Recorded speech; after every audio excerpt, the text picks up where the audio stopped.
Hello, ladies and gentlemen. You know, at the football combine in Indianapolis, I talked about various things about running speed. One was box squatting. Why should you box squat? I mentioned out there, one, you always reach depth each time. If we want to squat at a parallel box, we'll reach depth. You want to squat lower, 2 inches lower, you will.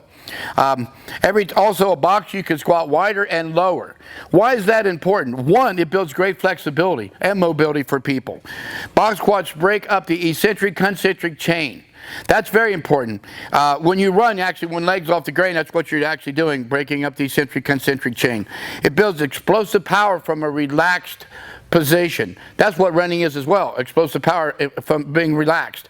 And on a football field, I've proved that you can sit on a box for long periods of time and get up with no slowing of the concentric phase. I've stayed down for 8 seconds and got up just as fast as a normal box squat. A friend of mine, Dave Tate, is a very explosive squatter, much more than me, could stay down for 5 and not lose any speed.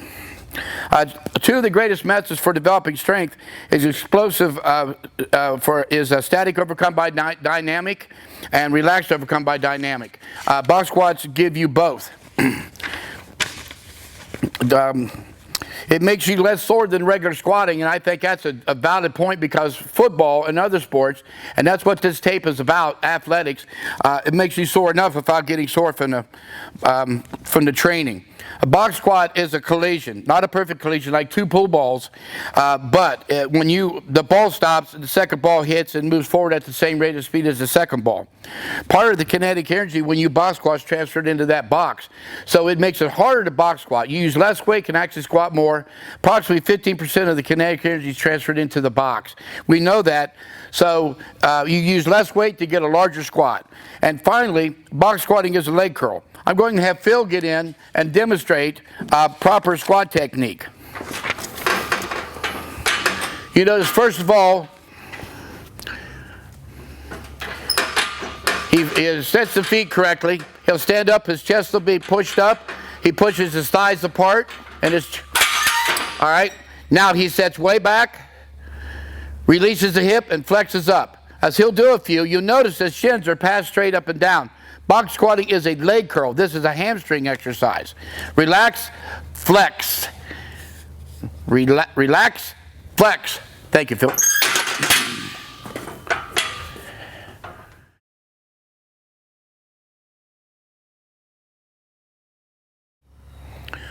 I also talked about the importance of accommodating resistance. Westside Barbell started using chains in the early 90s. Now you see in commercials football players using chains, bench pressing, squatting. It all originated in Westside Barbell. Also bands. We were the first to use bands over bars. When we started using chains, accommodating resistance, we got a tremendous increase in our squatting and benching. All right. And then later on, when we started using bands, we got even a greater increase, which we use today. Bands have an advantage over chains because overspeed eccentrics. It causes greater kinetic energy. To triple velocity is more important than adding mass. If you triple velocity, you multiply kinetic energy 9 times. And so that builds explosive power. So you always want to, because that way you have peak contraction without the full range of motion. Everyone has sticking points. Everyone has weaknesses because of the force relationship between your posture. But bands will counteract all that, making everything possible to eliminate deceleration. All right, now we're going to get ready. We're going to have a demonstration of squatting. I'm going to bring Laura Phelps in here, who's the greatest female squatter of all time, 740 pounds at 165, 770 to 181s. And Phil Harrington's broke several world records, actually squatted 905 pounds, was a former record for 181 pounds and equipped. He also holds the all-time world record for unequipped, 198 at 755. So after a brief warm-up, we're going to bring him in, and we're going to squat as if a football team would. They're going to do a double. That represents a football play. 4 to 7 seconds is a football play on the average. And you have to recover under 40. And that's exactly what we're going to do. We have a clock down here. Pay attention to the clock. They're going to do squats under 40-second rest for doubles very explosively. Then they're going to immediately come out. They're going to do 5 doubles in the deadlift. Sometimes we do as many as 10. They're going to do that after the last set of squats. In 30 seconds, they got to do their first pull. They will do a pull every 30 for 5 doubles. So we're going to do 10 sets of squats and 5 sets of deadlifts. That's 15 plays on a football field. Then we'll discuss assistant exercises for it and move on to the next segment of this tape.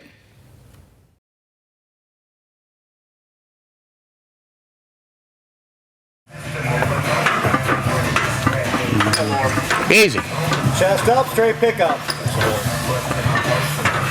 High. Knees back, back, back, back, back. Head up. Oh, yeah. Nice. Keep it tight. Right. Head up. Good.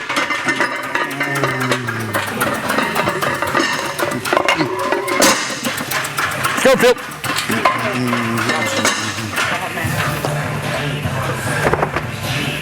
Pull your mats, come on.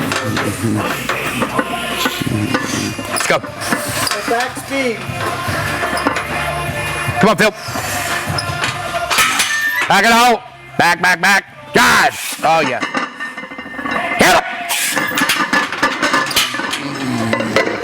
Just roll with it, Lord.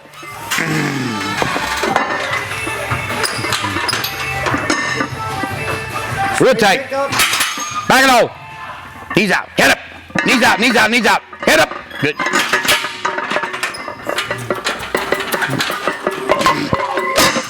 Mats. Let him go. Let's go. Come on, Phil. See how fast they doing. Easy. Tight abs, tight abs, tight abs. Back, back, back, back, back, back. Head up. Yep. Back it out. Hit it. Strong. A little more head up, chest up, right? Breathe, relax between sets. Let's go, Laura. Chest up. Way back. Drive. Good. Knees out, knees out. Head up. Strong.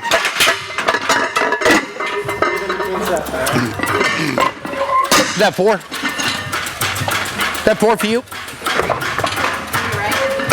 How many is that? 3. Go, Phil. All right, let's roll. Come on.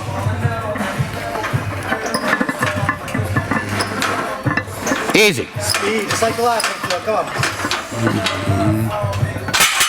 Way back, back, back. Drive it up. Good. There you go, chest. Chest up. All right.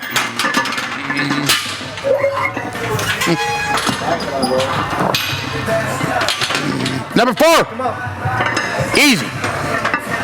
Spread the floor, spread the floor. Speed. Yep. All right. Back it off. Drive it. Good. Head up. Strong.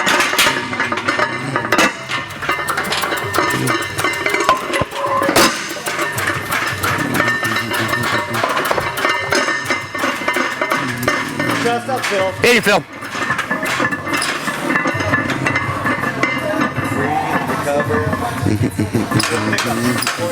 Easy. Chest up. Head up, head up. God. Yep. There it is. Head up. All right. Watch that second one. The speed's picking up. It's 5, right? Number 5. Come on. Back, back, back. God. Good. There you go. Faster. Head up. Nice. Strong, strong. Faster. Good.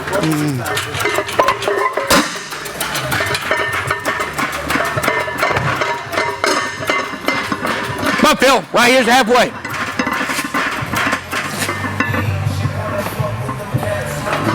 Chest up. Let's roll. Come on.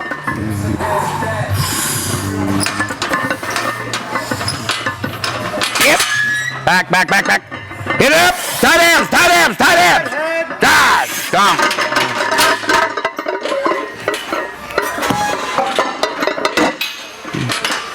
And number 6. Come on.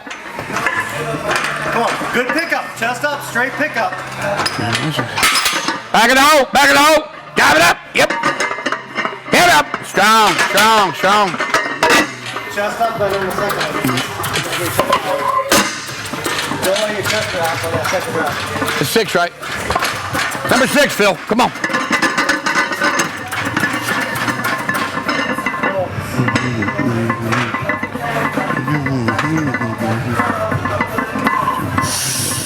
Head back, Phil. Let's go. Head. Yep. Good. Tight. Drive. Head up.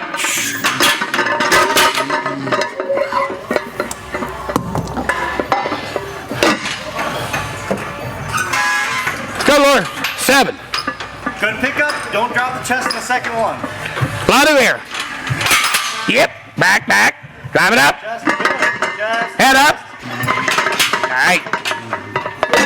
Head back a little farther.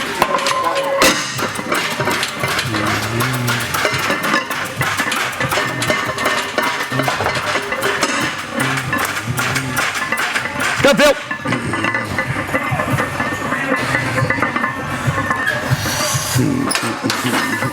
Easy. There you go. Tate. There it is. Do it. Tight arms. God.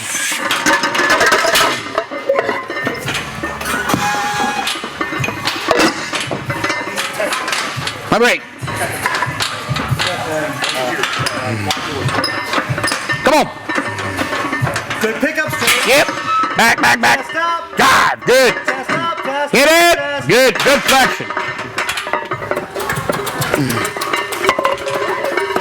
Come on, Phil. Phil. 8. Number 8. You do good. Chest up, head back. Keep your air. Keep your air. Come on, Phil. Oh, my God. Good pick. Come on. Chest up, chest up. Yep. Head, Back. head. Speed, God. speed, speed. Good. Chest. Head up. Speed. All right.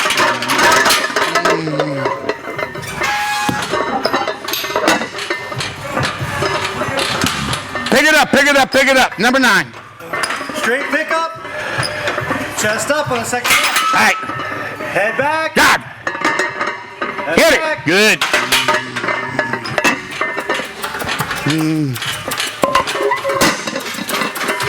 Go, Phil. Number 9, baby.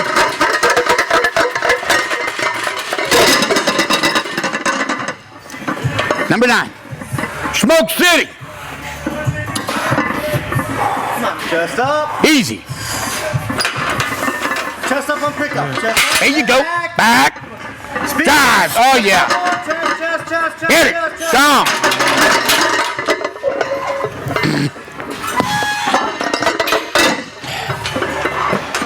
Last set. Best set. Come on. Chest up, straight pickup. Smoke it. Come on. This should be your fastest one. Chest up. Way back, back, back, back. God. Back. Good. There you go. Head back. Head up. Back. All right. Last one, Phil.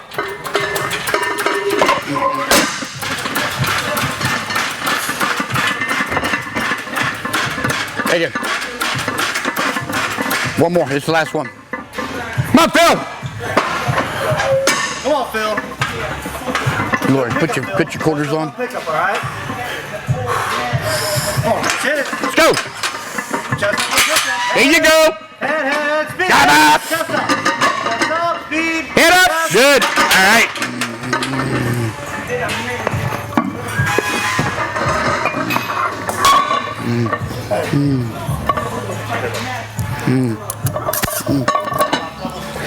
Five doubles.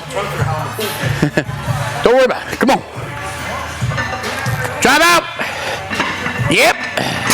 Drive out. All right. Right there. Right there. Right there. Right there. Come on, Phil. Let's go, Phil. Come on. Smoke it. Oh, yeah.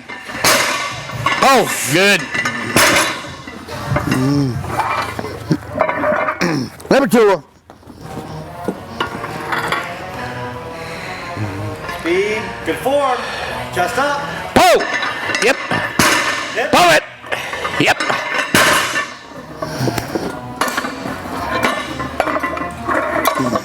Easy, Phil. Come on, Phil. Come on. Come on, let's get It's it. you. It's you. It's all you.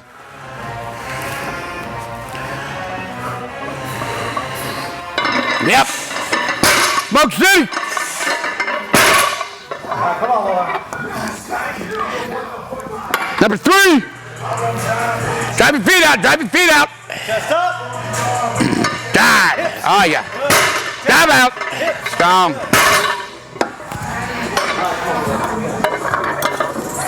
Come on, deep press, Phil. Come on, deep press. Let's go. Come on, Phil.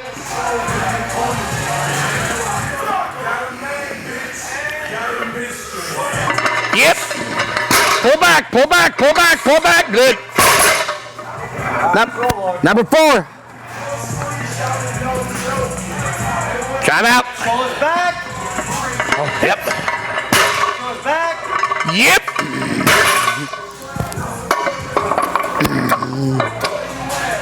Number 4. Come on, Phil. Come on, Phil. Let's roll. Come on. You got this. Yep. There we go. Pull it. Good. Let's go, Laura. Come on. Number 5, right here.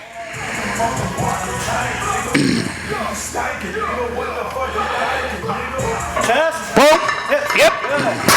Chest. Hold it. Good. All right, Phil, that's it. Hey, Laura, go up and turn that radio off.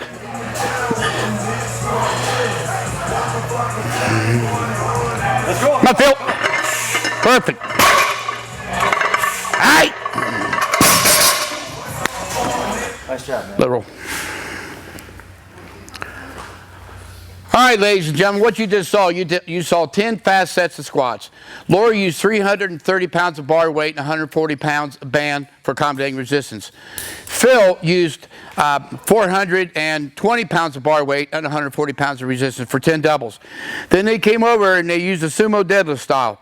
Sumo is very important. It drives everything you do. When you squat, you drive your feet apart. When you deadlift, you drive your feet apart. It instantly builds lateral speed. Laura's bar weight was 275 pounds and 220 pound additional tension at the top, 100 in the bottom. Phil used 325 with the 100 in the bottom and 220 at the top. All right. Now, the key here for all you strength coaches is to get your coaches to be able to send plays in this fast. You could run a team off the field when your people are in this type of condition. You need to have conditioning and strength building at the same time. Now, we're going to move into some spatial exercises that follow the squat and the deadlift.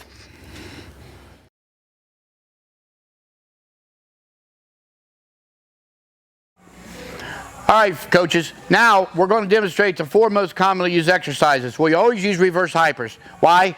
It's a traction device, range of motion, and a strength builder all at the same time. We normally finish this, but just for convenience sake, we're going to do reverse hypers now. Then secondly, we're going to do the glute ham raise, properly done. You have to do these things properly. People don't know how to do glute ham raise. In colleges and pro teams, they talk about the posterior chain. It's a nice word, but they don't know what it is. That's why they pull hamstrings. You should never pull a hamstring. It's retarded. I had a lady, before Laura came along, was the world record holder in the squat at 567 in the 165s. Her hamstring quad ratio was 60 hamstring, 40 quad. Measured at Ohio State on a Cybex machine. It's highest ever registered. All right. Thirdly, we're going to show the plyo swing. This is where powerful, explosive power is developed on the plyo swing. Then fourth, belt squatting. We're just going to do a couple of regular belt squats, and we're going to walk in to show you how to build the posterior chain, the glutes and the hamstrings. All right. Now, Laura's going to jump in here and do a set of reverse hypers. Normally about 4 sets of 10 with heavy weights twice a week. And 4 sets of 15 twice a week light for restoration. You notice she drops her head, raises her head, rounds the back, arches the back. It's all glutes. She squeezes her glutes together. You notice the hamstrings on Laura. This is where this comes from. Full range of motion, just proper speed. She's not just swinging, and she's lowering it somewhat, then letting it traction her under. Very good, very good. All right, thank you. All right, now let's move into the glute ham raise.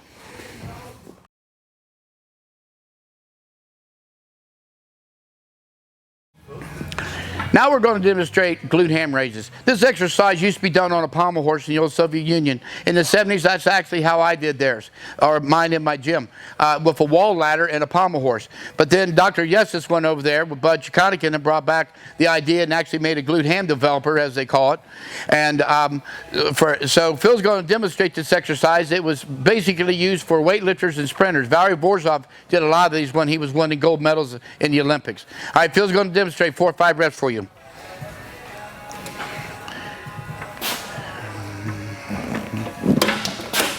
Pushing with the calves, then the hamstrings, and the glutes. Calf, ham, glute. This is for running and weightlifting and jumping.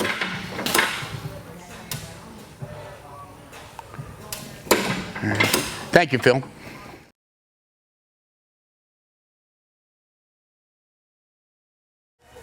All right, here we are at the plyo swing. I actually have a United States patent on this. On the reverse hypers, I have 5 United States patents. This machine is a lot like the one you see in Practice the Science of Strength Training in Zazorsky's book. The difference is I use bands. The bands will increase the eccentric force, causing greater kinetic energy. We normally do between 6 and 10 reps, around 3 sets, around 3 times a week. Phil's going to demonstrate. The object here is to clear the platform as far as possible. All right, Phil's going to demonstrate.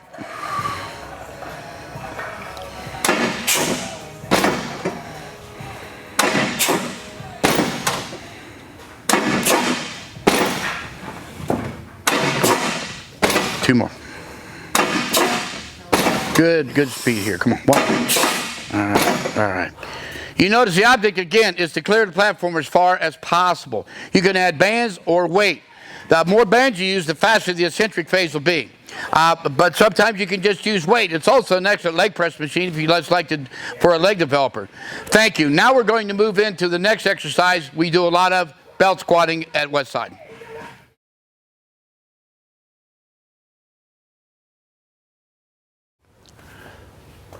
Now here's another mainstay for posterior chain training and legs. This is a belt squat. The Soviets would call these leg squats. They use it for ice skaters, sprinters, and weightlifters. I started doing these in 1975 because I've always been a box squatter, and I realized that my hip strength was going out of this world, but my quad strength went down somewhat. So I didn't want to lose any quad strength, so I started doing belt squats. Originally, we didn't have a machine. We manufacture machines like this. They're beautiful machines. And Laura's going to demonstrate a few. First, she's going to do belt squatting on a box.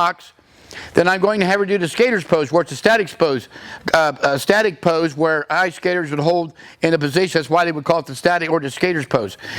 Thirdly, she's going to walk. This builds tremendous leg strength. Now, Laura's going to abbreviate this for maybe 10, 15 seconds. We do this for 2 and 3 minutes at a time. Then she's going to bend over like doing a deadlift for a glute developer. All right, we're going to start. We're going to run you through the sequel. Laura? Notice again how far Laura sits back in the box squatting. All glute. Leg curls out of there. It's all hamstring. 2 more. All right. Now, she's going to go down and hold it in the skater's pose. Go ahead. All right. A little lower. Let's hold it. Up. All right. Now Laura's going to demonstrate walking. This is all leg development. Again, we would do this for long periods of time, up to 2 minutes. People that actually run long distances, I have them doing for 8 and 10 minutes. All right, now, last but not least, she's going to bend over and come up and lock out. This is just an unbelievable glute developer. Like I said, in colleges, you hear the word posterior chain. They don't have posterior chains. They're very, very weak. That's why they pull hamstrings. The reason athletes pull hamstrings, they have weak lower backs. They train their hamstrings, they stretch their hamstrings, but they don't train their lower back. Consequently, they pull hamstrings. If you have a strong lower back like our athletes do, you don't pull hamstrings. Thank you, Laura.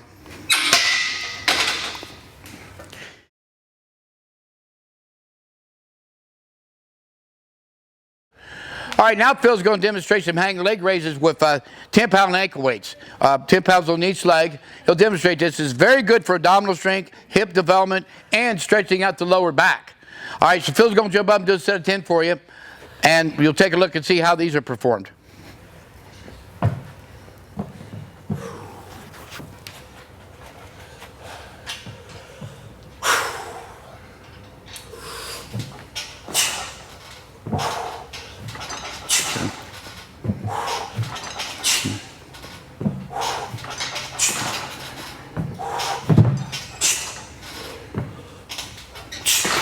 Come on, 1 more. 7, 8, 2 more. 9, 1 more.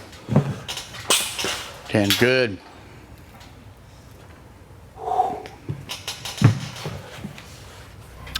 All right, now, coaches, we do a lot of straight leg setups. We do them in 2 different varieties. We do a lot where we drive up the ankles for the hip and quadricep development, and then, of course, we also do some where we start with the abdominal muscles. Laura's going to demonstrate a few of both. First, she'll start with pulling up on her shins for hip and thigh development.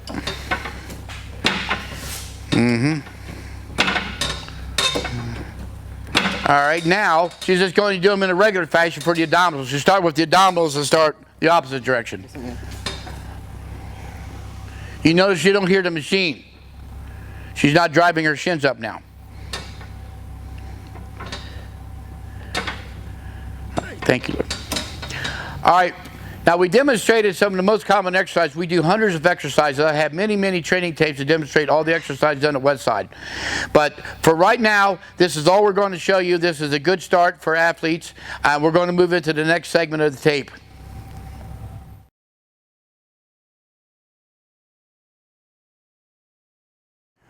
Hello, folks. I'm Louie Simmons. We're back here at Westside Barbell, and we're going to do some speed benching for football. This is Phil Harrington. You noticed him in my other segments of the tape doing the jumping and the lifting. And football is basically a 40-second rest period and a 4 to 7 second play period. So we're going to do a set of benches. This is speed, force equals mass times acceleration. This is a dynamic method. We're using accommodating resistance in the form of chains. Today we're going to do 10 triples with 40-second rest. That's just like being on a football field for 10 plays.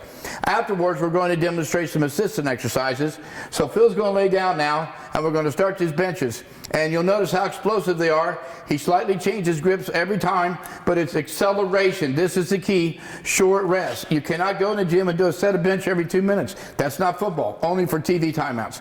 All right, let's get this going. Come on, Phil. I'm going to let you take it all out yourself. Good? Yeah. Easy. First set. Yep. Hit it. Dive. Good.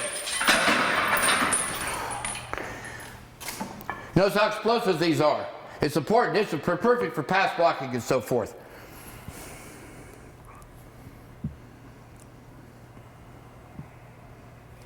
These weights like this, Phil's about a 455-pound raw bencher. This is the type of weight he uses. As you can see, it seems quite light, but again, force equals mass times acceleration. He develops a great amount of force. Let us know in 35. 3 seconds. Okay, let's go. Come on, number 2. Easy, Phil. Yep. Come on. Quick. Got it. All right.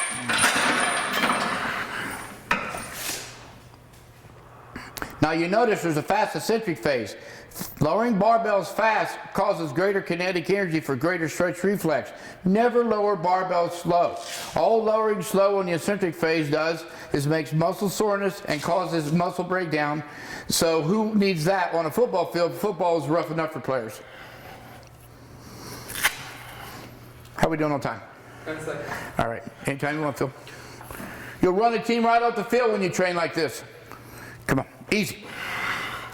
Number 3. Yep. Come on, speed, baby, speed. Dive. All right. You notice Phil presses the bar out over him using his lats to guide the bar straight down, straight up. Lift in a straight line. Do not push the bar back over your face. That's where pectoral injuries and the soft tissue occur and rotator problems. That's not how you bench. This is a lift. You want to press it in a straight line. This is how Eastern European shot putters bench, and that's where I take it from. 10 seconds. 10 seconds. Come on. Number 4.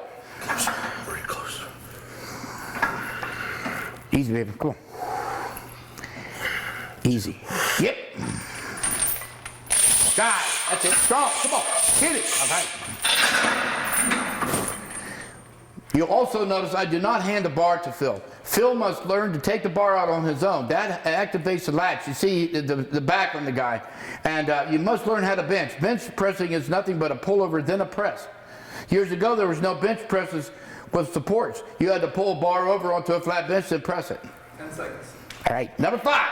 Close. All right, come on, babe. He moved his grip in now, a lot more tries. Come on, easy. Strong, baby, strong. Yep. Guys, hit it. Hit it. All right, good. Halfway. Remember, as a strength coach, you want to do conditioning and strengthening at the same time. You don't have time for both. That's why ball players, they practice so much, they're constantly worn down. This will eliminate a lot of that. Now, the key, you're putting the pressure onto the coach to be able to get the plays into the game on time. 10 seconds. All right, number 6. Looking good, Phil. That's it. Yeah, there you go. Keep out where you're strong. Come on. Yep. Solid foundation when he benches. A lot of air in his belly and his chest. Come on. God, hit it. Come on. Do it. All right. Number 6.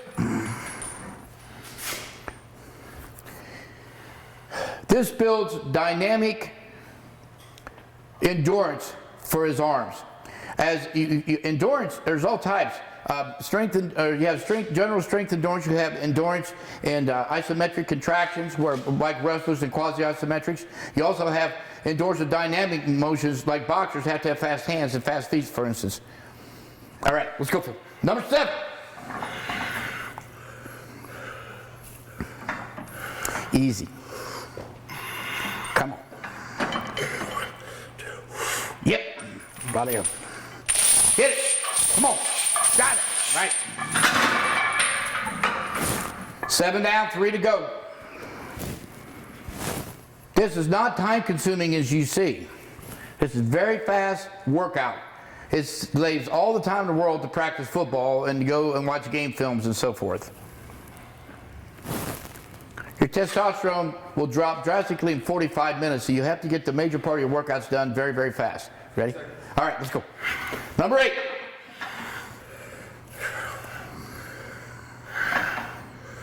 Come on. Here you go. Strong. Yep. Come on. Yep. God. Strong.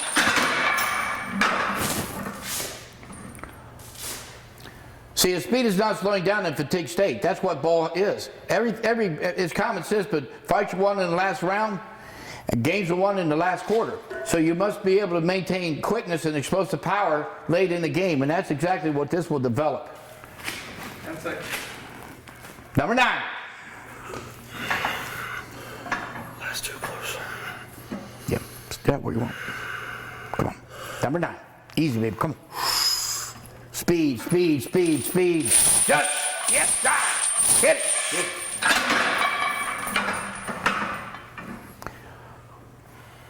Nine down, 1 to go. It's like being on the field for 10 straight plays.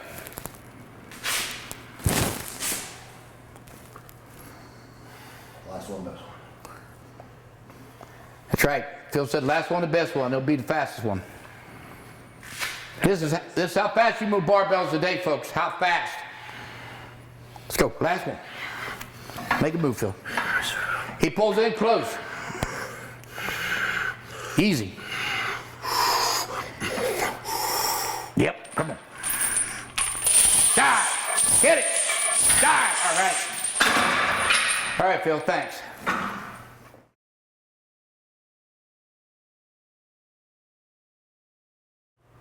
All right, now, ladies and gentlemen, after benching, we do 2 sets of light dumbbells, moderate dumbbell. Phil can use hundreds, about 15, 20 reps normally. We're going to use 60s.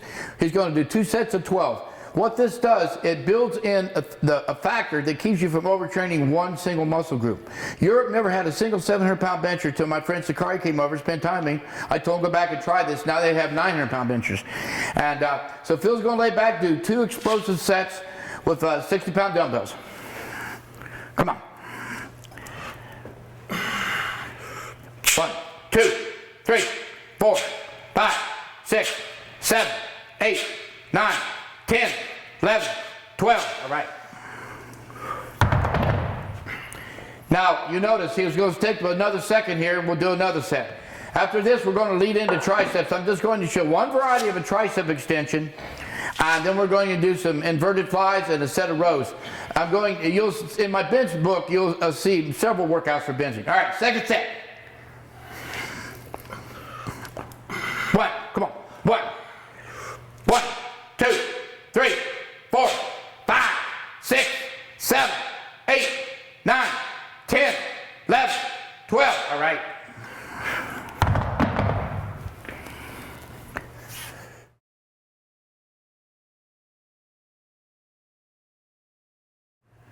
All right, folks, now we're going to demonstrate a couple tricep exercises. This is very easy on the elbows. He's going to do dumbbell rollbacks. It all builds the triceps around the elbow for extension. That's what everybody needs. That's what the end of the punch, end of the pass block, throwing a shot, everything. So we're going to do 2 varieties, rollbacks, and then he's going to do a set elbows out. The elbows out really work the head right at the elbow. And that's very important. It's also, you have to be very thick around the joints. If you look at your big linemen in the NFL, they're all very, very thick around the joints. They're not pretty, but they're pretty strong. And that's why. Now we're going to do 2 sets right here. We also do straight barbell extensions, but for time purposes, we'll just show 2 types a day. All right.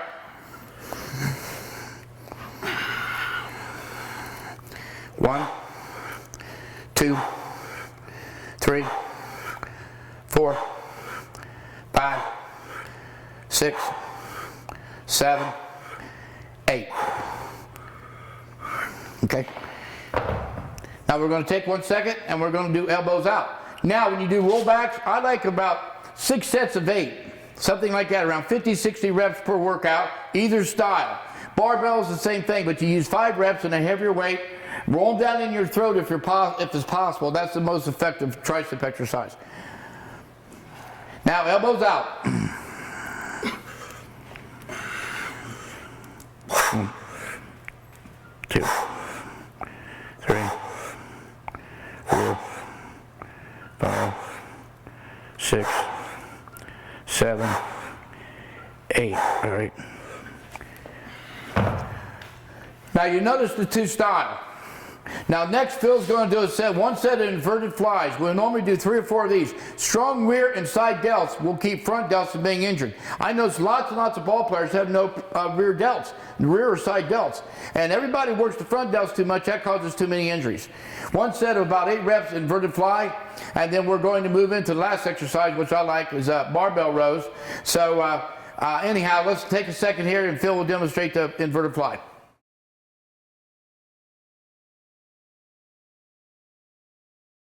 I'm not into a particular amount of reps and sets on anything. You have to do this by feel. Some people have got great conditioning, do 5 sets of 10. Other people might do 3 sets of 10.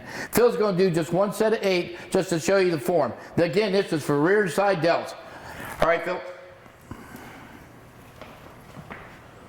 1, 2, 3, 4, 5, 6, 7, 8. All right. Hey, Phil, give me 1 set of hammer curls. Hammers. Everybody needs big forearms and strong grip. 4, 5, 6, 7, 8. All right. Now, ladies and gentlemen, we're going to move into the barbell row. It's a simple exercise, but very effective. I believe this is the key to strength and conditioning and keeping people from getting hurt. There are too many injuries on a football field.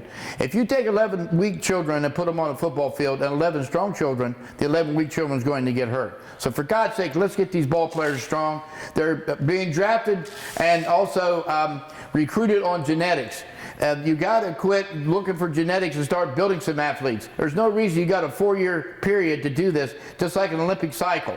So a freshman should progress every year until a senior, become much, much stronger, much denser, and much less prone to injuries. All right, now let's take a second. We'll set up a barbell and Phil will do a set of barbell rows.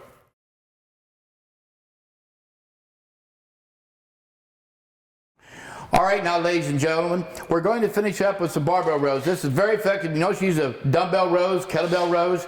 I like barbells. I don't like machines. With barbells, you have to control everything. With machines, there's no control of the speed, nor coordination or range of motion. Barbells, you can control everything. These make you very, very strong, not machines. All right, now Phil's going to do 5 bent over rows and then on the same set, 5 upright rows. This is a lot of conditioning as well. You would need to do about 3 or 4 sets of these, and about half of what you deadlift is the normal weight you want to try to do for sets. All right, Phil.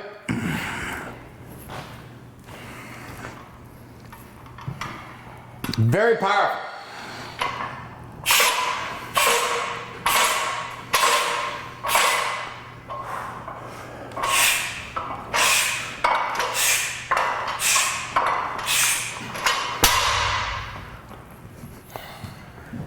All right, this concludes just a sample workout for football.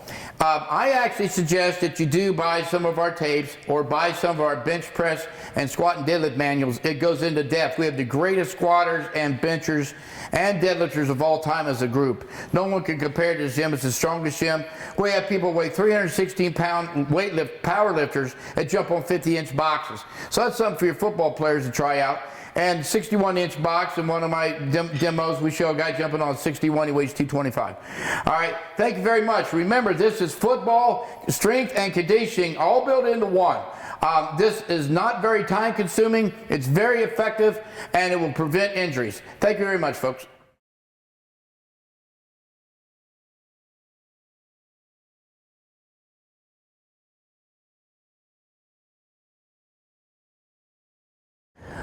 All right, ladies and gentlemen, we're going to just add some more jumps to our video. This is just basic hurdle hops.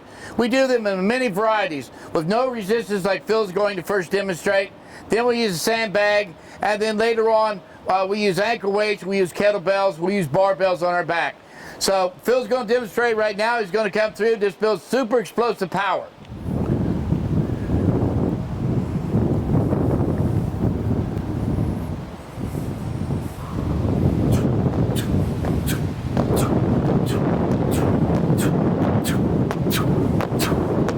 Very good.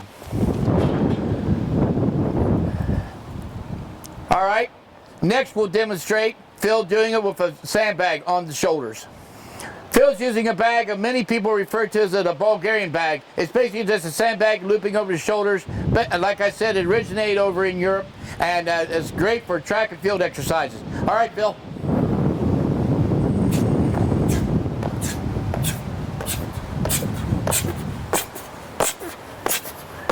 All right, very good.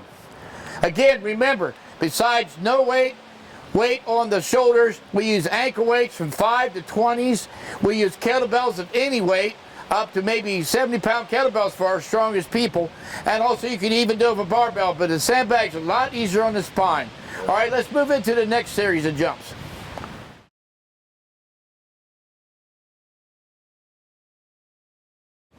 Next, we're going to demonstrate some simple hurdle hops for external rotation and lateral speed. Phil's just going to do 5 jumps here on these 30-inch boxes. I'm sorry, they're 24s.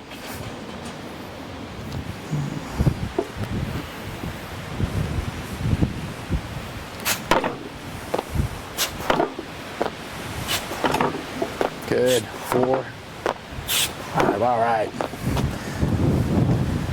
Thank you, Phil. Again, these can be done with sandbags, ankle weights, dumbbells, doesn't matter. Use lots of resistance, sometimes use no resistance. It's got to be the conjugate system. If you constantly do the same jumps over and over, you will eventually become no better jumper. You've got to constantly change the variety of the jumps to avoid the law of accommodation. All right, let's move into the next jump.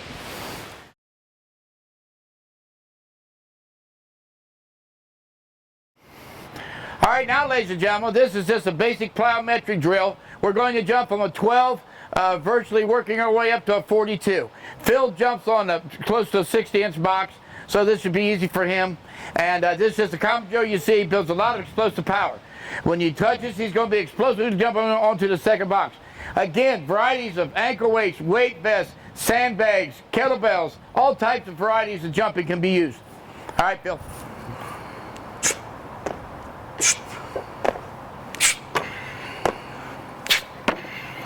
That's it. Come on.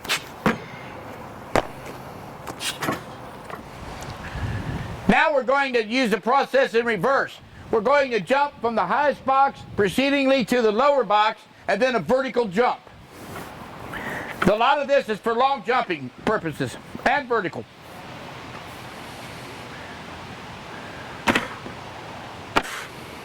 Good, good, good. All right. Now the same sequence, but Phil's going to jump into a long jump on the last jump. Phil. Absorb, absorb, absorb. All right. Thank you, Phil.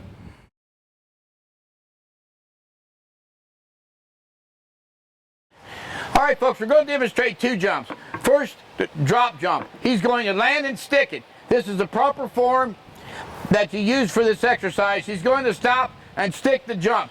We're not going to recoil out of this.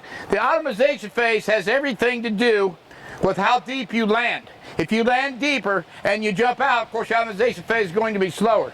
But for this purpose, we're going to land and absorb. This is the drop jump. Perfect. Okay.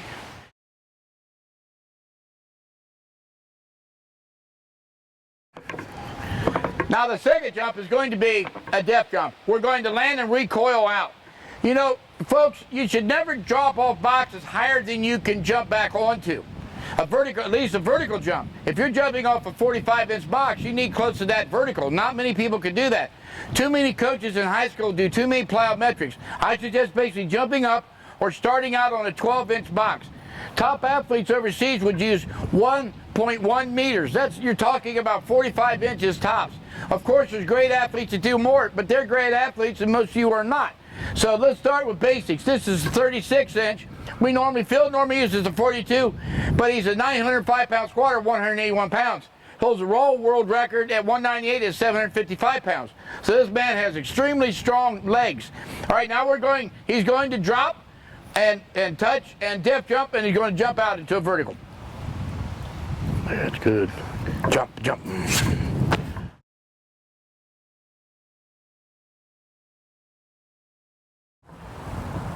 All right, ladies and gentlemen, this is just a sample of some of the jumps that we do.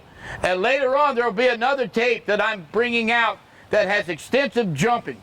At Westside Barbell, we're known for our strength, but also our jumping. We've had 61-inch box jumpers, and a lot of gyms that the Westside certified actually beat us because they train more athletes than we do. We're primarily just pure strength. But thank you very much, and this is the end of the jumping series.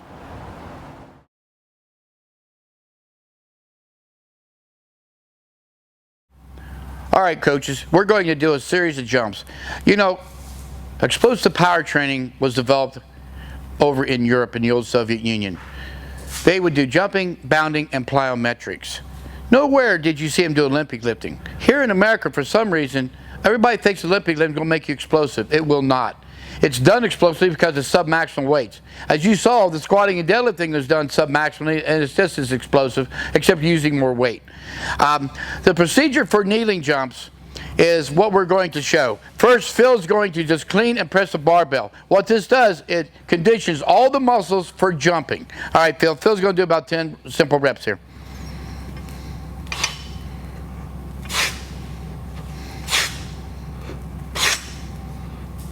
It's also known as Zot press, from a famous Russian weightlifter.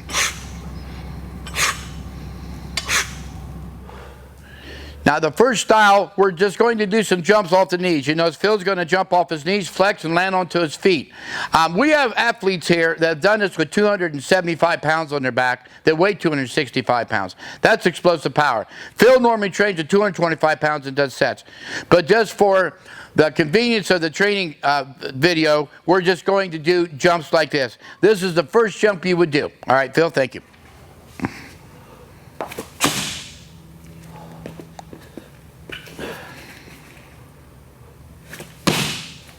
Perfect. Now normally Phil would do these for sets of 10 for conditioning, or even maybe 15. He also will jump across the floor doing kneeling jumps. All right. Now we'll move into the next procedure. All right, now coaches, the next thing we're going to do, Phil's going to do a kneeling long jump. Phil's best at this is 5'9". That is some serious explosive power. When Phil's ready, he's going to do a kneeling jump into a long jump.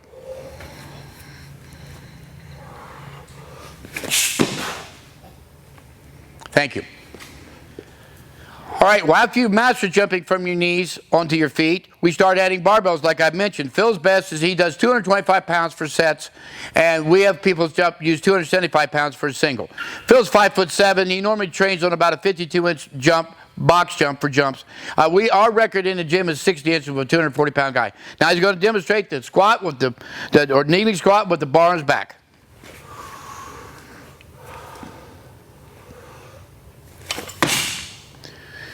Thank you, Phil. Now the next exercise is power cleaning with the bar across the thighs into a jump squat.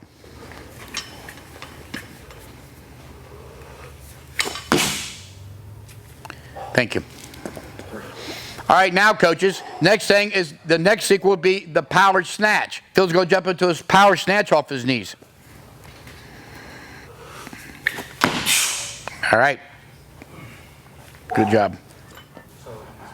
All right, next up will be the power clean with a split snatch style, a split clean style, the old style. All right. All right, now we're going to demonstrate the split snatch power style off the knees. Very athletic, and that's what we're doing with athletes. Come on, whip it up, whip it up. All right. All right, folks, here's a safety squat bar we use a lot. It will keep people from injuring shoulders. If it had bad shoulders, there's no reason to take a chance of bothering them. Phil uses this bar quite a bit. His best with this bar is 255 pounds. So remember, to be more explosive, you have to be stronger. Heavier objects move slower than light objects. World weightlifting champions lift their world records slower than their training weights. That's physics. The stronger you are, the more explosive you'll be. The key, most greatest strength to have is absolute strength. Phil's going to demonstrate now with this bar.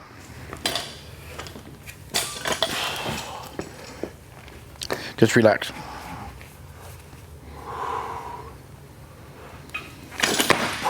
Perfect.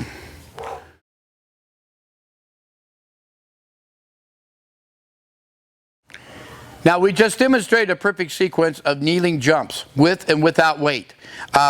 Next, we're going to move into resistance jumping. First, Phil's going to jump off a low box and demonstrate some box jumping, and then we're going to do some resistance jumping, which I highly recommend for people that are in max effort sports. Football is a max effort sport.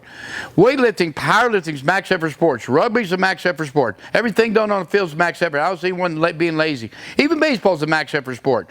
Guy's on the mound and he throws a fastball, max effort. Hits a home run, max effort. Steals second, max effort. Runs after a long ball in outfield, max effort. So now we're going to demonstrate how you build super explosive power through box jumping.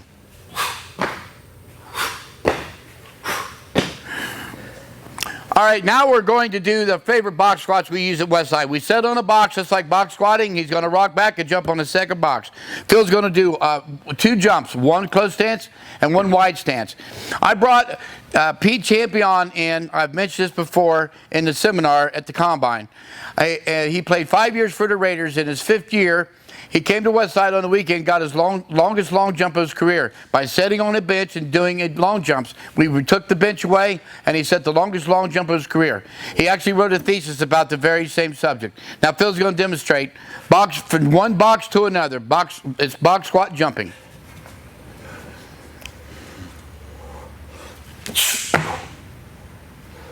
Notice the easy landing. One thing about jumping, you have to immediately learn how to land. It's more important to land than to jump. Now he's going to do it wide stance.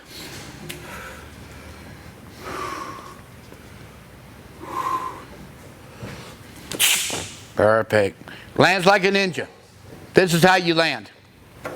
Thank you, Phil. Now we're going to demonstrate a second style box squatting and resistance jumping. Athletes, Phil's not the greatest jumper without resistance, tremendous with resistance. I had mentioned that Yuri Vardanyan, world record holder in Olympic weightlifting, 490-pound clean jerk years ago, had a vertical jump that's measured from the ground to the bottom of his feet at 25 inches with half his body weight. David Rigger was a 220-pound lifter, and so with 110 pounds, jumped 23 and a half. Another 220 is slightly better than him. They were also the 2 fastest underneath the bar. Squat under Olympic leg is one of the greatest assets you can have. Now, Phil's going to demonstrate. We're using a 30-pound weight vest. Sometimes we use extremely heavy weight vests, up to 100 pounds or more. But Phil's going to simulate box squatting. He's going to have an eccentric phase set, release, then concentrically jump onto the box. Close stance.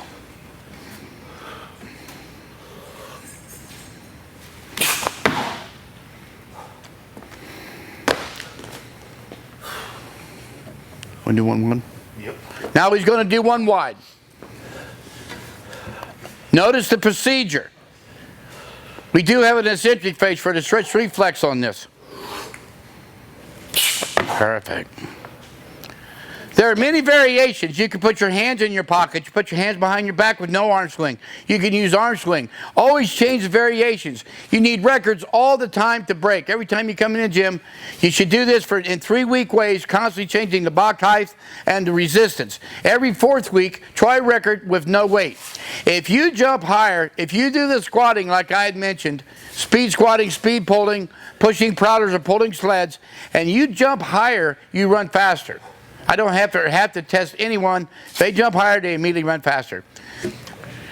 Now, another resistance jump. Phil's using a weight vest and 10-pound ankle weights. Again, we use 5-pound ankle weights, 10-pound ankle weights, 20-pound ankle weights, and etc. Now we're going to do one jump. Phil's going to jump on the box with 2 resistances.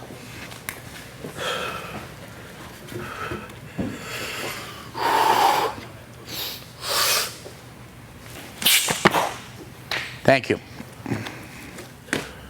Now the third method is all combinations here. Weight vests, ankle weights, and kettlebells.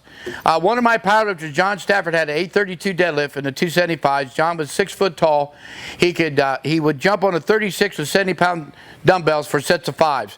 John could reach up and touch 11'6". That's 1.5 feet above a basketball rim. Not bad for a powerlifter. Now, last but not least, we're going to use a combination of all 3 resistance: weight vests, kettlebells, and ankle weights. Phil's going to jump on this box with all 3 resistances. We'll have records here, many records to choose from. So Phil's going to jump on here and demonstrate.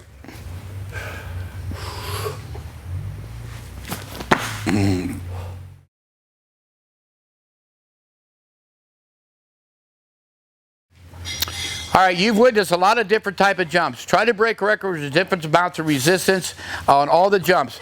You have records on 36-inch box, 42, 46, 50, 60, whatever your records are. I like to treat box jumps like Primland's weight chart. When you jump at 90%, the jumps would be 4 to 10, 7 would be optimal with resistance. At 80% of a jump, like if your box jump was 40 inches, 32 would be 80 inches, or 80% of that, and you would do 10 to 20 jumps, 15 optimal. If you're jumping on a 70% box, then 12 to 24 jumps, 18 optimal. This way we like to do the box jumps, just like max effort jumps, is the best way to go to build explosive power. When you reduce these weights, you'll invariably will jump higher and you will run faster. Thank you, and let's move into the next segment of this training tape.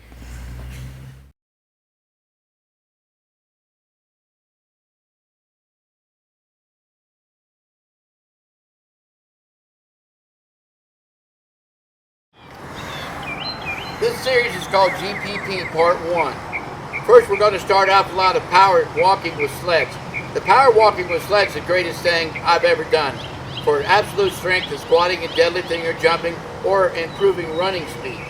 When you do short distances, football players and sprinters normally use 60 yards. I have trained the 3rd best Olympic triathlete in America, and she would go as far as 2.5 miles. We're going to demonstrate proper technique for power walking with a sled. Many coaches run with sleds. Everyone knows if you run with resistance, it distorts running form, which is totally incorrect. This will perfect running form by building the posterior chain. It is to make the muscles stronger to run faster. Higher force production means faster running speed. And that's what we're doing here. First and foremost, to build the posterior chain. It's a common theme in football, talking about the posterior chain. I have hundreds of football players come, they have no posterior chain. They have weak lower backs, hamstrings, glutes. That's why they pull hamstrings. They pull, why are the trainers letting the athletes pull hamstrings? They have weak hamstrings and weak lower backs. So we're going to correct all that. First of all, I've got Cody Presswood, former wrestler, and he's going to demonstrate some power walking for you. He's going to go down normally, remember, for a sprinter or power athlete, 60 yards. We're going to have just a short demonstration of length. He'll power walk down. Notice how the sled jerks. Why does the sled jerk? Every time the heel strikes to build a posterior chain, it puts a lot of power into the hamstrings and glutes and hips. So, and also eliminates deceleration. All right, Corey. Go.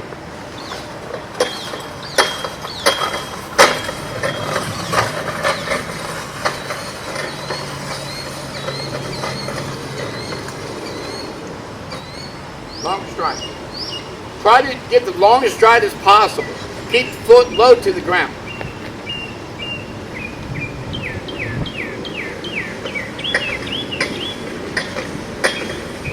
Notice how powerful each step is. This is how you eliminate deceleration. All right, now we're going to demonstrate walking backwards. You notice this time he'll be on the toes. This is for, of course, defensive ball players. It doesn't matter, basketball, football, does not matter. This builds tremendous acceleration in the backward motions. Now he'll demonstrate.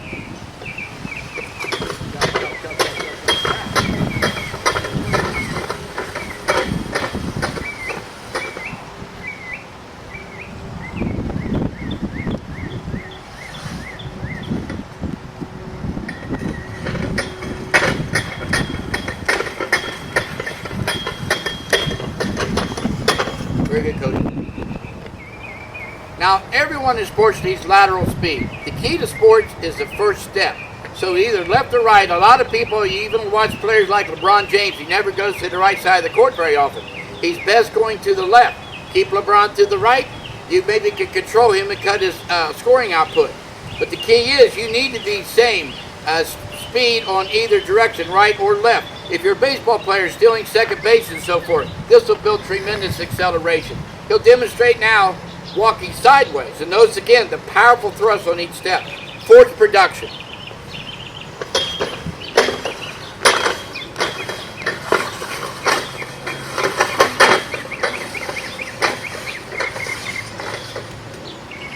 Pushing off on that inside leg. You got to switch.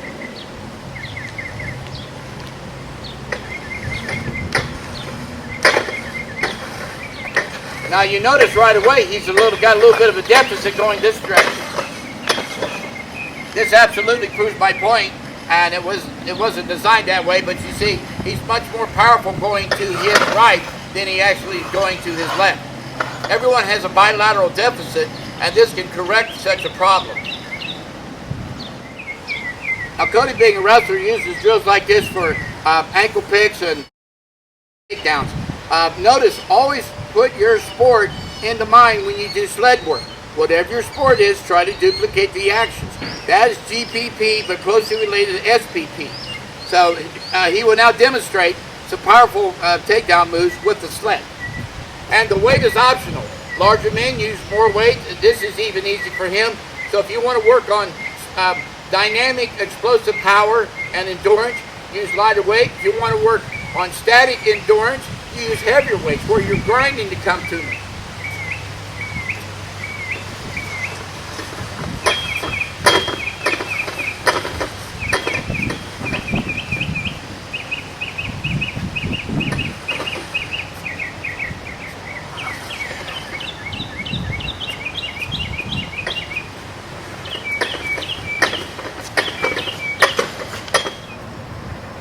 Now we're going to demonstrate a short football drill.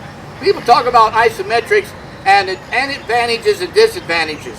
And some of the advantages, you know, it doesn't take a lot of equipment. It's just one good reason to use a sled. They talk about disadvantage is the cardio system. Well, when you walk with a sled, your upper body's isometric contractions while you're walking and breathing. I watched several of my lifters over the years get huge by doing upper body isometric contractions while walking with a sled. So apparently no one has ever done it in this method. But Cody's going to demonstrate just some football, just basic football. If you're a football coach, you're going to do much better than we are. Cody's a wrestler. I never played football. I just watch it on TV. So he's going to go down, stop, and come back. You'll notice the body's always in isometric or quasi-isometric contraction. Just go down and stop.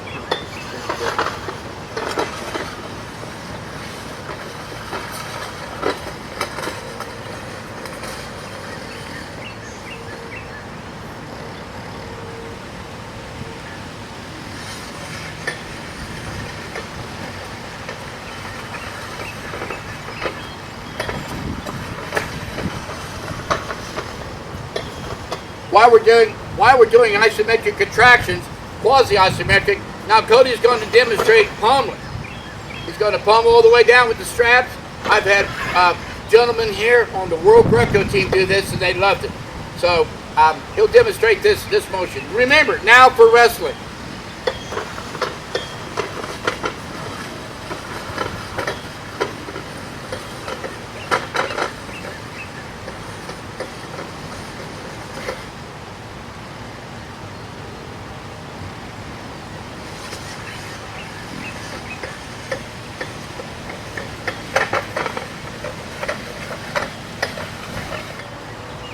All right, coaches, now you got a basketball team. A lot of basketball players are weak. It's dangerous for a lot of them to train with weights because the coaches and trainers have no idea what they're doing. And especially with people that's tall in stature like basketball players, 6'8", 7 foot, and so forth. He's going to demonstrate some drills now for mobility in basketball and blocking and defensive tactics. Corey? Cody?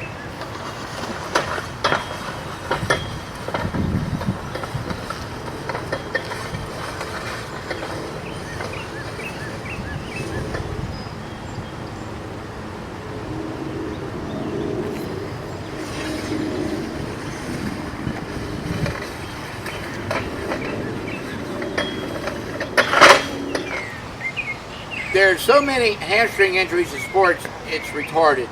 If you have a strong lower back, you'll never pull a hamstring. Why don't weightlifters and powerlifters pull hamstrings? And football players pull hamstrings at a much greater ratio than track people. If you look at the spinal erectors of a sprinter, they look like a powerlifter or a weightlifter. Look at the spinal erectors of a football player, they have none. This exercise is specific for building up the hamstrings. He's in a crouched position, so it's extremely very beneficial for the lower back. But now you're going to notice this. It's short strides. It really powerizes the hamstrings.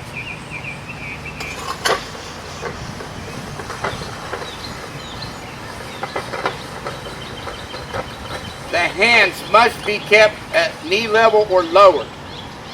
Normally, again, this is a 60-yard exercise.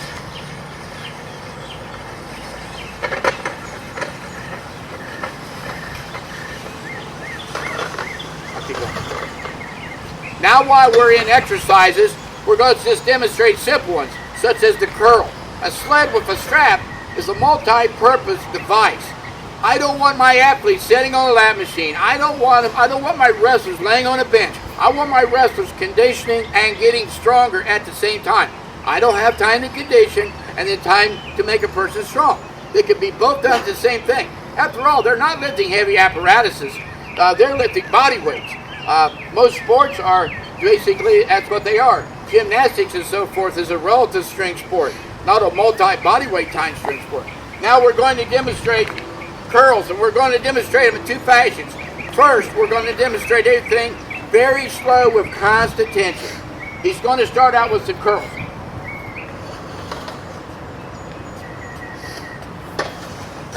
Now, upright row.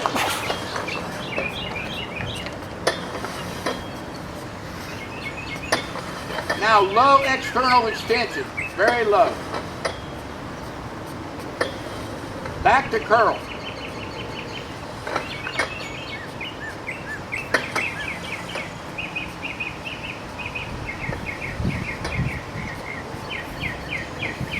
Now Cody's going to turn around and do some tricep extension. Let's turn around.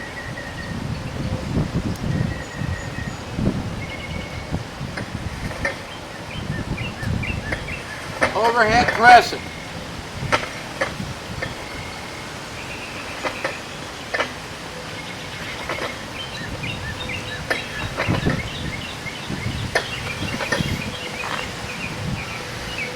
Now we're going to demonstrate the same series of exercises in an explosive fashion.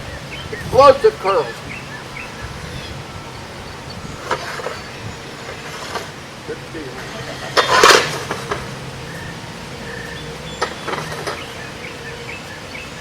Upright row. Much like a power clean, as you can see. Much safer. There's external rotation.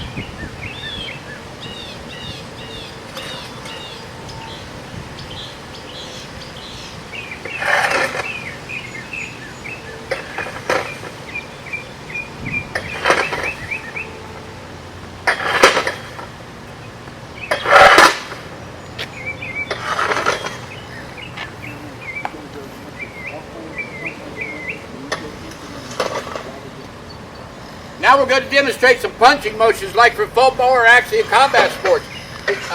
Turn around. He's going to walk forward and dynamically thrust his arms forward, and as he walks forward, when the tension starts to touch his hand, he responds to it again. It's a reactive method device.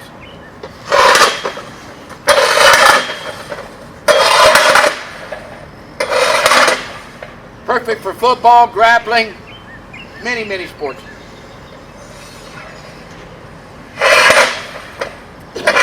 Uppercut.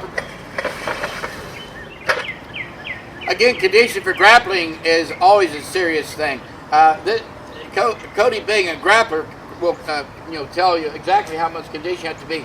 You need a lot of lateral speed, a lot of lateral rotation. He's going to demonstrate some like throwing motions and then just some building up the strength for lateral turning motions.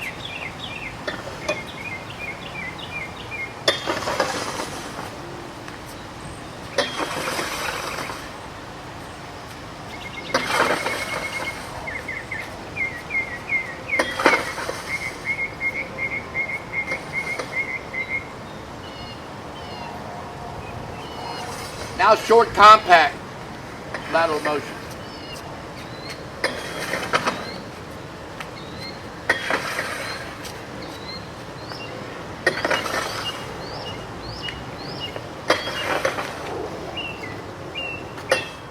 Another drill I use for wrestlers, Muay Thai fighters, and so forth is the neck exercise with the sled. Is basically a good morning with a neck harness with a sled. Again, you're conditioning while you're making people strong. This will make you strong from the top of your neck to the bottom of your spine. This is a tremendous exercise. All of our powerlifters do it. I have the football players do it. I have the sprinters do it. Everybody does it. All right, he'll demonstrate.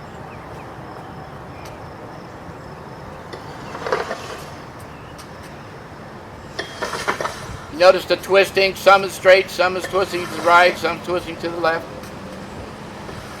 Always hold on to the neck apparatus like Cody's doing because you have to have a very strong neck not to suffer some type of very discomfort the next day. But this will build the spinal erectors like nothing I've ever seen.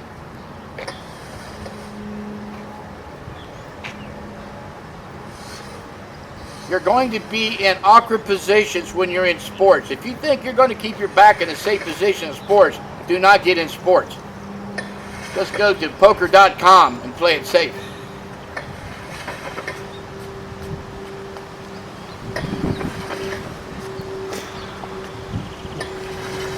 Thank you, Coach. The exercises, techniques, and theories are limited to your own mind. So, Coach, open up your mind, look at your sport, and this sled stuff will absolutely turn your team into a dynamic power force. Now we're going to demonstrate.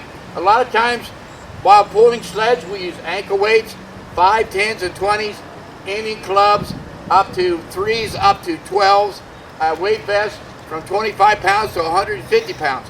We're going to just demonstrate a short walking with the addition of resistance on the body.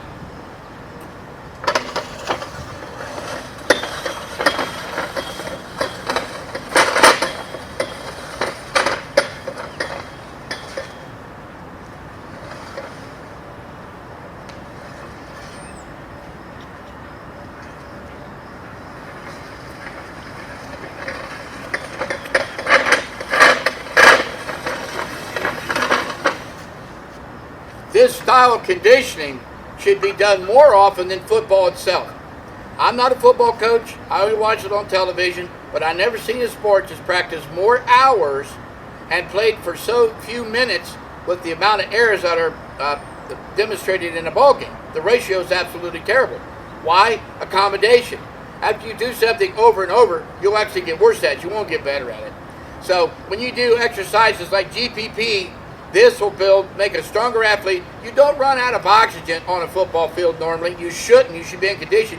You run out of muscular endurance. Years ago, they only thought the cardio system was endurance. They finally realized that there is muscular endurance. People talk about an endless gas tank. Wrestlers, people like Randy Couture, go out and run echo runs and so forth. He never runs out of oxygen. The lactic acid and so forth in the body would slow his muscles down. If your muscles don't slow down, you can stay on the field. If you got a top running back, it does really good sitting on the sidelines taking a breather. If you got linemen out of shape because you ran them to death playing football, all you do to run gassers, you're building endurance athletes. You're not building explosive athletes. You know, even in football, at the combine, you run 40 yards. That's a highlight film on ESPN. Football is a 10 yards game. You have 4 plays to make 10 yards. concentrate on short spurts, 5 yards and actually less. The first step in all sport is the most important step. All right, let's continue. For football conditioning, I recommend walking with resistance. Again, we'll use as much as a 150-pound weight vest on linemen. I do a lot with rugby overseas, and I noticed that the rugby players and actually Olympic weightlifters, for instance, I would watch a lot of tapes. In the winter, they did cross-country skiing, and in the summer, they would walk with backpacks. If it's good enough for rugby, why wouldn't it be good enough for football? When you walk with resistance, it absolutely will build super conditioning, making the hips, the calves, the stomach, your whole body, and your cardio system, because you're carrying this around on your upper body and it's tough to breathe. This will get you in shape, low impact. You can't take a 325-pound football player and have him running up and down the field all day long, running bleachers and all this stuff, which means absolutely nothing to the game of football. People have done it forever, that's why they do it. So this is a way we'll walk between no less than 1/2 mile up to 2 miles. There's sometimes 2.5 miles. I took the third best Olympic triathlete in America, a 22-year-old female, and I would take her inside on a treadmill, get her heart rate up to about 155 beats per minute on a treadmill that's not motorized. She has to pull it herself. She would come out and walk outdoors, take the sled with a plate, a 25, and sometimes a dime or 2 plates, and walk between 1.5 miles and roughly sometimes close to 3 miles. If her heart rate exceeded 190, we stopped her, or if her technique broke down. When you train endurance, you have to absolutely train in fatigue state. But when your form or technique breaks down, you must stop. If you're in a boxing ring, you can't hold your hands up. Take my word for it. You better get out of the boxing ring. So when form breaks, that's when you have to stop endurance training. All right? It's not a mental thing. It should be straight to athletics. All right? Thank you.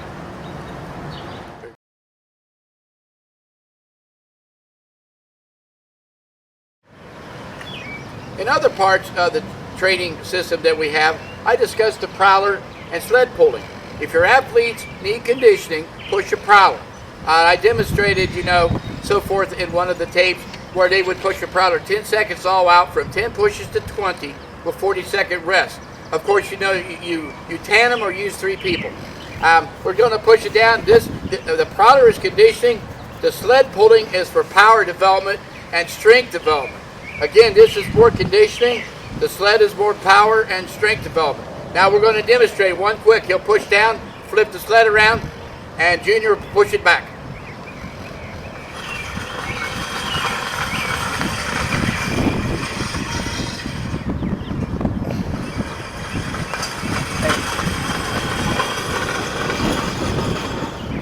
Simple as that. Normally they'll push the sled as well, 60 yards.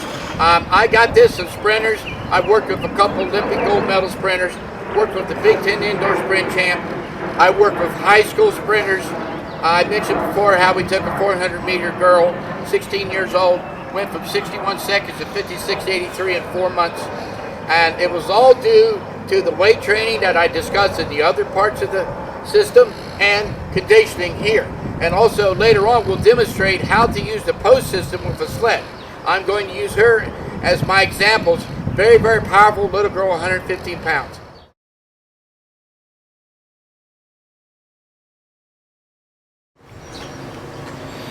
Now more GPP.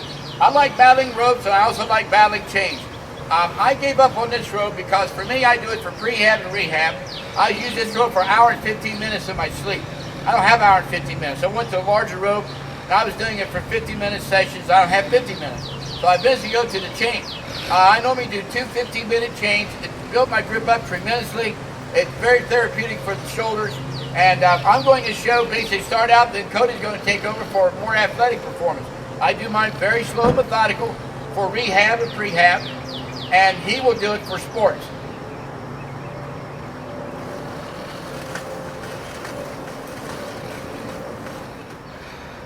Now we're going to demonstrate some more conditioned GPP work. I use this rope, the battling ropes, for prehab and rehab. I do it in slow cadence where Cody will come in behind me and use it in fast cadence for athletics and conditioning. This has really helped my shoulder. I have a shoulder socket and I use this rope to help rehab me. It's a lot of centrifugal force. That's why it tractions out all the joints. Everyone uses neck traction. Traction nothing else in the body. So the ropes are very good for building range of motion, pumping blood into the soft tissue. You notice thumb down, thumb up, internal, external rotation. Pull it to you. Curl it. To me, it's basically meditation. I can come outside with no music, no interference, and do this forever. And it's very helpful. Now Cody's going to demonstrate a more powerful system. This is for sports.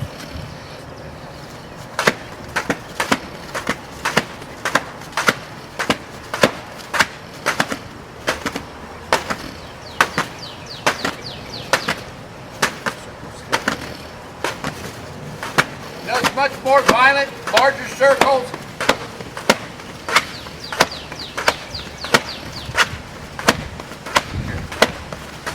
This really is a grip developer as well. Now we're going to use the chain. I like the chain for more power athletes. My football players are not going to be using this.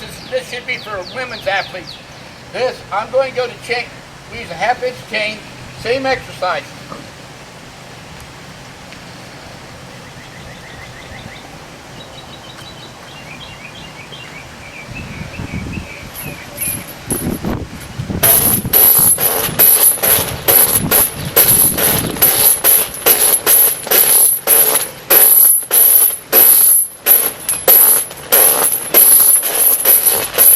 I like this, it's like cross-country skiing.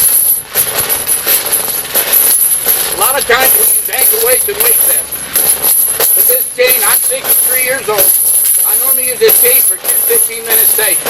It's built my grip up tremendously and gave me a good condition.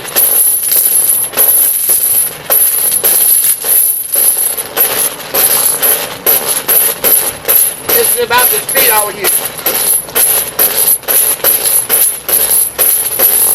Again, Cody will demonstrate a more violent method.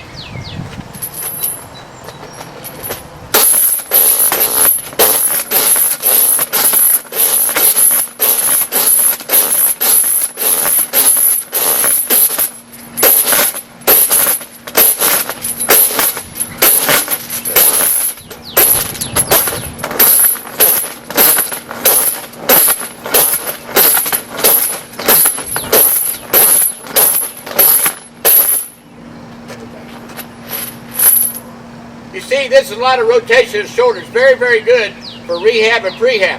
Why does everybody want rehab if you do prehab, you don't have rehab? I want my players on the field, not in the trainer's room. Now, Cody, we're going to demonstrate bags. Matt Brown, a lot of UFC fighters use these. And basically it's for all rotators.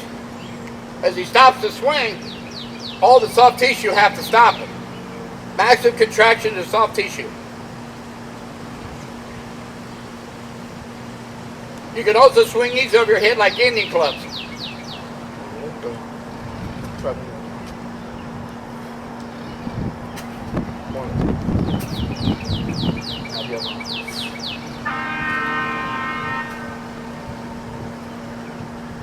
A lot of centrifugal force.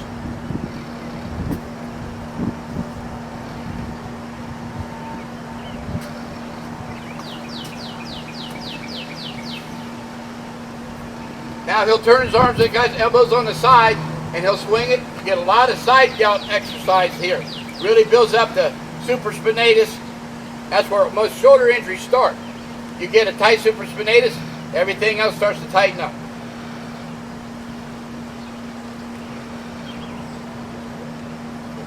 The next thing we're going to demonstrate are the Indian clubs. Indian clubs are older than time itself. Where they a lot of old Indian wrestlers, the great Gamma would use Indian clubs. They actually would give a mace as a prize at the large wrestling contest. And so we're going to demonstrate some Indian clubs. If you want to know really how to use chains, ropes, Indian clubs, bags, get on YouTube. There's a lot of exercises on there that you'll see. They know way more than we do. We do it specifically for one thing, and all your sports people need to do it specifically for their sport. Now he'll just do a few demonstrations of clubs, circles.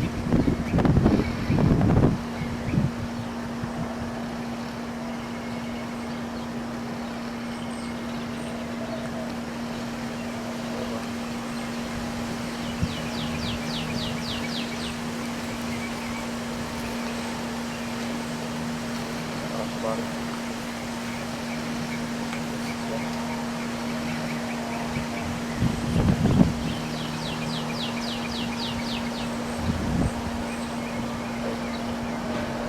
Remember, folks, always, depending on your condition, if you're a highly conditioned athlete, use ankle weights, weight vests, arm weights. This will give you muscular endurance that you cannot believe you will ever develop. And it makes your sports very, very easy. The higher GPP, a pyramid is only as tall as its base. If you have a large physical base, you'll never reach the top in your sport.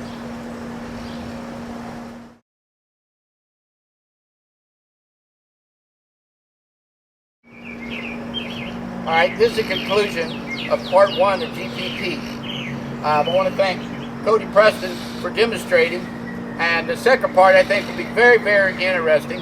We're going to a Westside certified gym in New York, Rick Scarpola's place, and he has a lot of innovative training methods for all athletes of any age.